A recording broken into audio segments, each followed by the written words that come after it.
My ex-boyfriend cheated on me. My mom liked him so much she invited him to Christmas after we broke up, fully knowing what he did. I refused to go. She said, "That's your choice." My brain was stitching together a narrative I didn't want to believe, but couldn't unsee. I haven't shared this with any of my friends in full detail. They know the basics. Cheating ex, messed up family. But not this part, because who would believe me? It sounds like a soap opera, a bad Lifetime movie. People will either say, "You're being paranoid. She's probably just lonely. You're reading into things." But I'm not stupid. I know what emotional enmeshment looks like. I know what boundary blurring feels like. And I know when I've been replaced. Not just as a partner, but as a daughter. There's still nights I wonder if I overreacted, if I'm the problem, if I cut everyone off too quickly, if I imagine the worst-case scenario to protect myself from uncertainty. But then I reread her text. That's not your business anymore. And it silences a doubt. Because even if she wasn't sleeping with him, though I strongly suspect she is, she still chose him over me. She still hurt me and stood by it. She still allowed a cheater into our home during the one holiday I needed support most. And worse, she still hasn't apologized. I'm still in therapy. It's helping, but slow. We've unpacked my family's long history of emotional neglect, of needing to earn love through performance and stability. Jake represented the kind of man my mom always wanted me to end up with. When I failed that narrative, she simply swapped me out of the story. I don't know if I'll ever speak to her again. Some wounds feel too wide for time to close. I wish I could say, I let it go. I wish I could write some poetic paragraph about how I healed, moved on, and rose above the wreckage. That I became a better version of myself, and didn't let the betrayal change me. But that would be a lie, because something inside me did change. I didn't just lose trust in my ex. I didn't just lose faith in my family. I lost a core piece of myself, the belief that blood meant something. And when that piece died, something else started growing in its place. Anger. And yeah, eventually, revenge. It started with a voicemail. My mom's birthday was in early March, about 2 months after the fallout. I had no intention of calling her, but part of me still hoped maybe she would reach out, even just to fight. Something. Instead, on her birthday, she left me a voicemail. She sounded chipper. Too chipper. "Hey, sweetheart. Just wanted to say I miss you. I hope you're doing okay. I really wish you'd come around, but I understand if you're not ready. Jake made me this amazing lemon cake today. You know, the one you love. We were just talking about you and how strong you've always been." Click. I didn't even listen to the rest. They were celebrating her birthday together, baking my favorite cake, and talking about how strong I was. That was the moment I snapped. You can call it petty, immature, toxic. I don't care. I decided I wasn't going to let them get away with rewriting history. Like I didn't matter. I wasn't going to let Jake play the golden boy while my own mother co-signed his lies. I wasn't going to yell. I wasn't going to scream. I was going to burn them with facts. So I came up with a plan, not impulsive, not explosive. Something calculated, clean, with receipts. First, I needed allies, or at least access points. I reached out to Emily again, my cousin, the only one who'd ever warned me. I invited her to coffee and kept things casual at first. She didn't know half of what had happened. She was horrified when I played her the voicemail. Then she dropped the bombshell I'd half suspected. I don't want to start drama, but yeah, they're definitely together now. He stays the night all the time. I think he's moved in. There it was. Confirmation. But then she said something even more useful. They're hosting Easter brunch this year. At your mom's. Boom. I still had Jake's old laptop. Back when we lived together, I'd paid for it. Long story short, he'd ruined his and I'd helped him finance a new one under my Amazon account. When we split, he left it behind. Assuming it was dead, it wouldn't boot up. One night, I plugged it in on a whim. It worked. No password change. No wipe. Nothing. I went digging. And what I found was better than I expected. Saved chats with multiple women. Not just Lynn's kiss mark, but others. Screenshots of DMs from Instagram with nudes. Google Docs with literal lists of who knows what. A backup folder labeled Lynn's apartment with photos, some of them taken while we were still together. But the real kicker? A text thread between him and his gym buddy that referenced my mom. Verbatim. Jake, she's into me. Full-on MILF mode.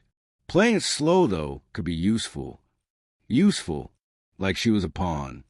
I created a burner Gmail and formatted everything into one long PDF. Organized, time-stamped, clean. I titled it, What Jake's Been Up To, a Reality Check.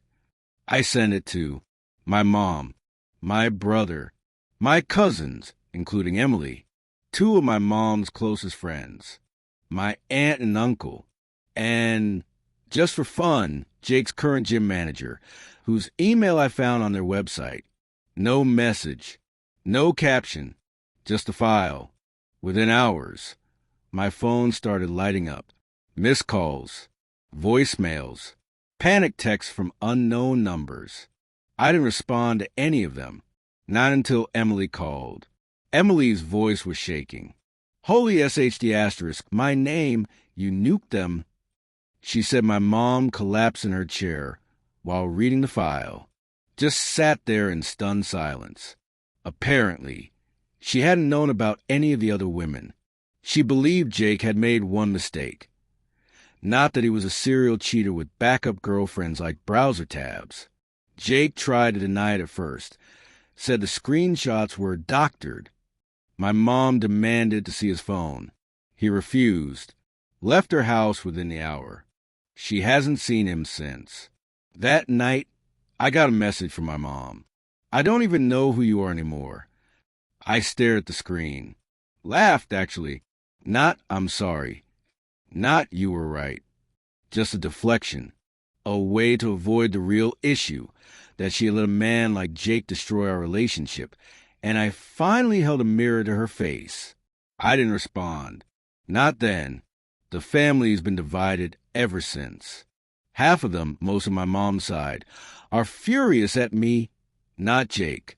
They say I went too far, that I humiliated her, that I blew up a private situation.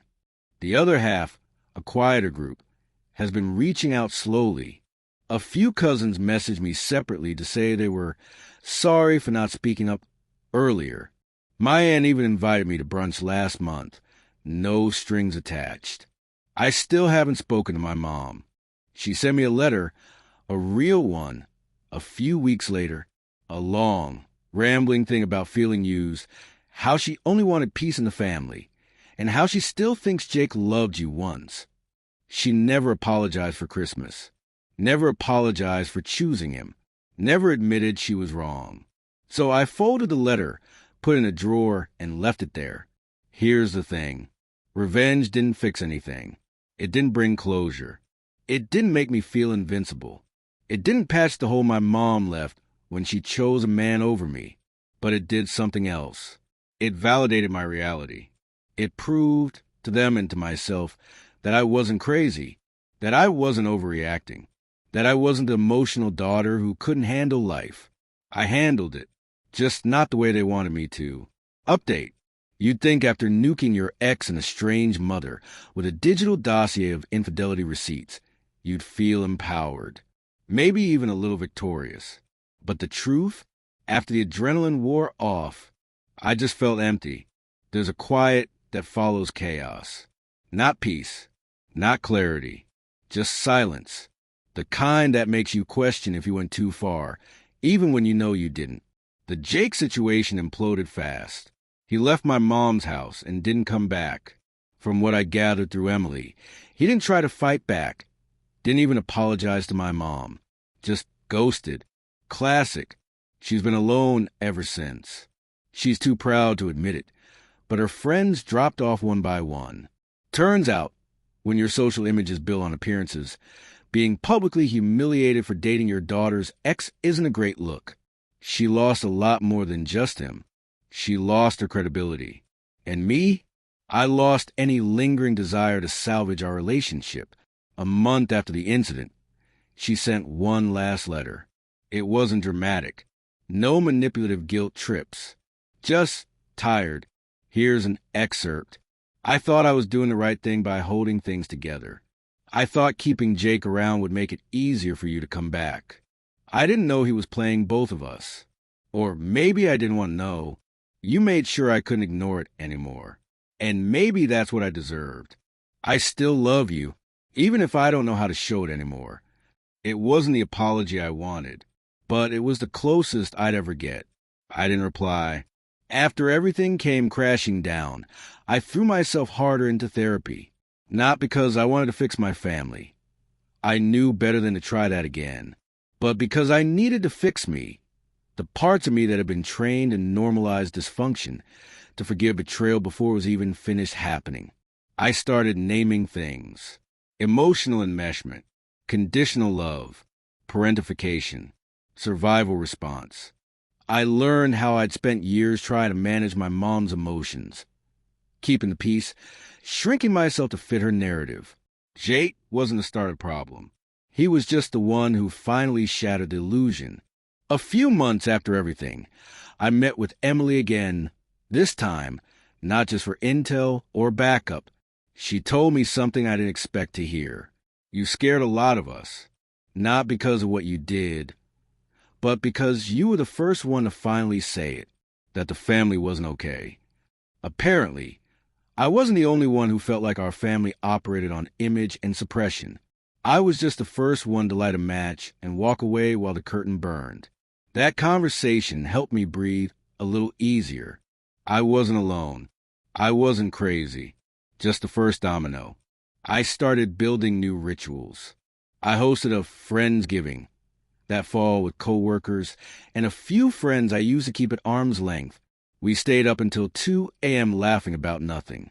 It was the first holiday in years that felt safe.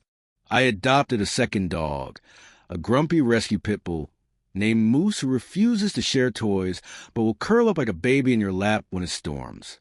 I traveled, something I hadn't done in years. Just small weekend trips, forest cabins, beach towns. No Wi-Fi, no calls, just quiet I chose.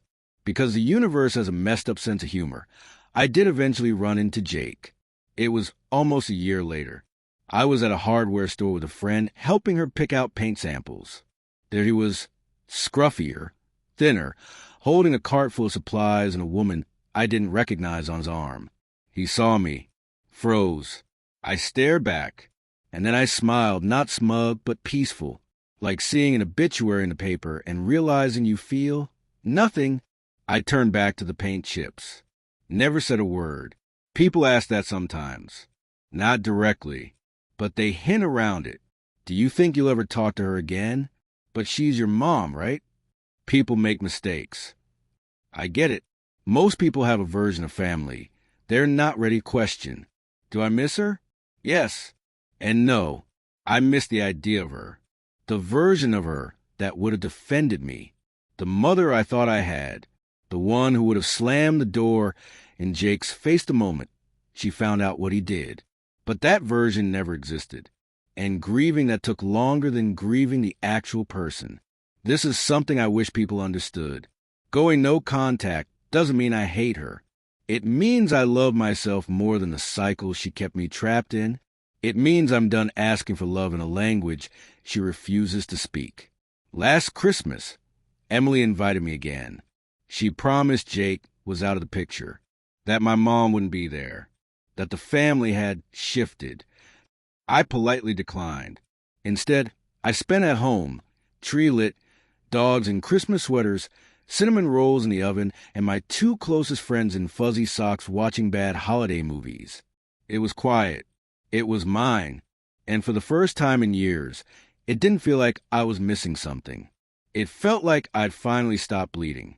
If you're reading this because someone betrayed you, because someone you loved chose someone else over your pain, here's what I'll tell you. You're not crazy. You're not dramatic. You're not too sensitive. You're just awake.